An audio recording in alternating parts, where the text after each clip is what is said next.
ఆరోగ్యశ్రీలో జబ్బులు కుదించడం వలన పేదలు మధ్యతరగతి ప్రజలు ఇబ్బంది పడుతున్నారని వినయ అనే అమ్మాయి షర్మిల దృష్టికి తీసుకొచ్చింది. జగనన్న వస్తే ఆరోగ్యశ్రీకి పునర్వైభవం తీసుకురావాలని కోరింది. ఒక్క ఆరోగ్యశ్రీయే కాదు, వైఎస్ఆర్ ప్రతి పథకం ప్రజలను ఆదుకుందని పేర్కొన్నారు. గంగారం రచ్చబండలో ప్రసంగించిన షర్మిల ఆరోగ్యశ్రీని ప్రభుత్వం నిర్లక్ష్యం చేస్తుందని మండిపడ్డారు.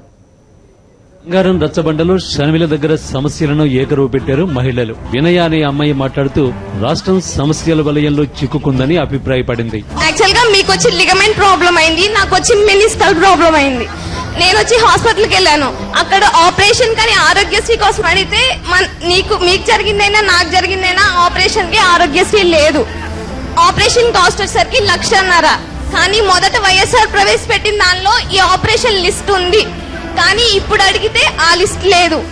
అదే కదక్క, ఇప్పుడు లిస్ట్ లేకపోయింది. ఆ ఆపరేషన్ అర్జెంట్ అయితే ఆ మనిషి ఏం చెయ్యాలి? అదొకటి. ఆరోగ్యశ్రీ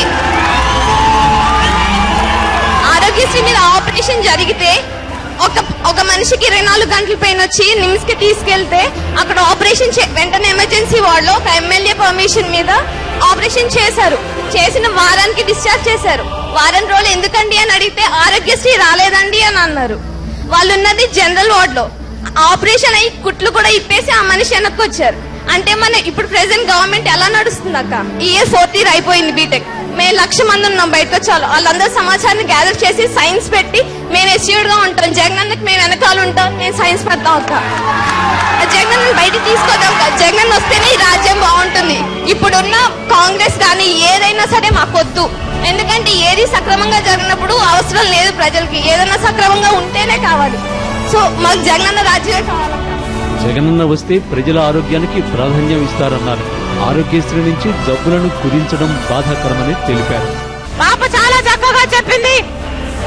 మళ్ళీ జగనన్న ముఖ్యమంత్రి అయిన తర్వాత రాజశేఖర్ రెడ్డి గారు ఎలా అయితే ఆరోగ్యశ్రీని నడిపారో అంతే అద్భుతంగా జగన్మోహన్ రెడ్డి గారు మళ్ళీ నడుపుతారు. జగనన్న ముఖ్యమంత్రి అయిన తర్వాత మన వృద్ధులకి వితంతువులకి పెన్షన్ 700 రూపాయలు అవుతుంది. మన వికలాంగులకి పెన్షన్ 1000 రూపాయలు అవుతుంది. ఇల్లు లేని వారందరికీ రాజశేఖర్ రెడ్డి గారు ఇల్లు కట్టాలి, పక్కా ఇల్లు ఉండాలని కలలు కన్నారు. జగనన్న ముఖ్యమంత్రి అయిన తర్వాత ఎవరికైతే ఇల్లు లేదో ఎవరికి కూడా గుడిసెల్లో బతికే అవసరం ఉండదు. మన కుటుంబాలు బాగుపడతాయి, మన గ్రామాలు బాగుపడతాయి, మన రాష్ట్రం బాగుపడుతుంది. ఆ రోజు దగ్గరలోనే ఉంది. గంగారం రచ్చబండకు మహిళలు భారీ ఎత్తున తరలి వచ్చారు. మండే ఎండలో నడిచి వచ్చి రచ్చబండలో సమస్యలు చెప్పారు. అభిలాష్, ఖమ్మం జిల్లా, సాక్షి న్యూస్.